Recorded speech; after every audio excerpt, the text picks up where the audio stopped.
in Milwaukee, Wisconsin, a hard-working mother of 4 will find herself mixed up with the wrong man, someone she thought she was going to be with, and she would quickly learn that's not what she wanted for her and her kids. As she prepared to start over from scratch after trying to leave him, she would reach out to someone to adopt her family for Christmas because it was said she wanted her children to be considered because she just left that domestic violence situation and she's trying to get things back on track.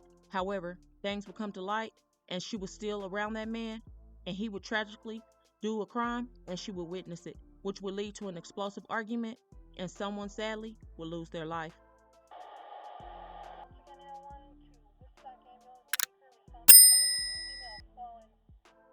30-year-old Tanisha Crawford was a mother to a 13-year-old, 9-year-old, 5-year-old, and 1-year-old boy. She was originally from Jackson, Mississippi, but moved to Milwaukee. She was said to be goofy, caring, and would give you her last if you needed it. She loved everything about being a mother and was beyond excited to have a boy last year after having 3 girls.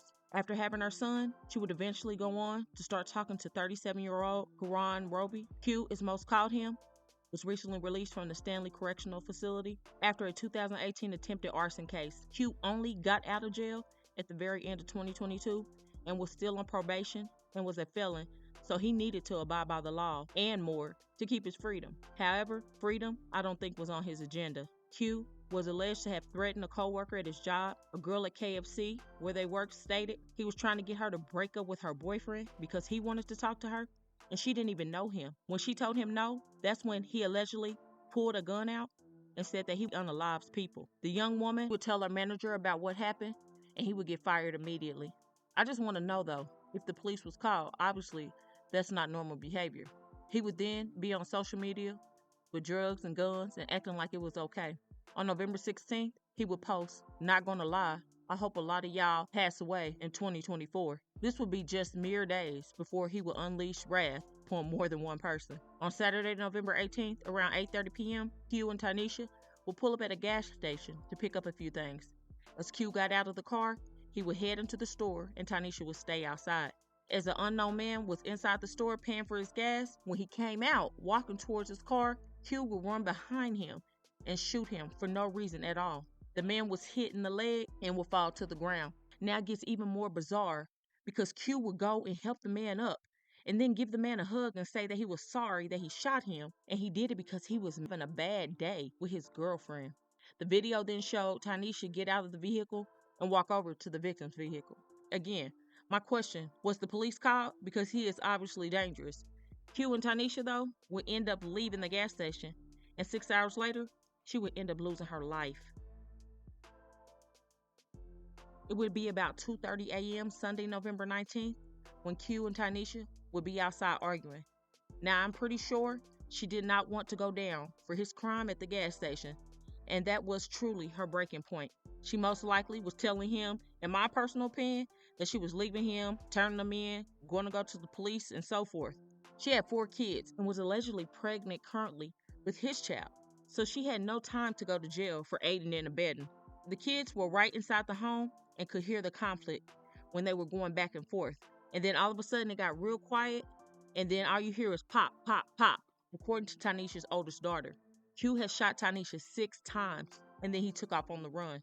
The kids would call 911 and come to her aid. They said she could not really talk, and she kept trying to say something to them, and they couldn't make it out, but they believe she was trying to say that she loved them. In 2 separate shootings within hours, one of them fatal. 37-year-old Karan Roby is accused of killing his pregnant girlfriend in front of her 4 children after an argument at her apartment at 33rd and Center on November 19th.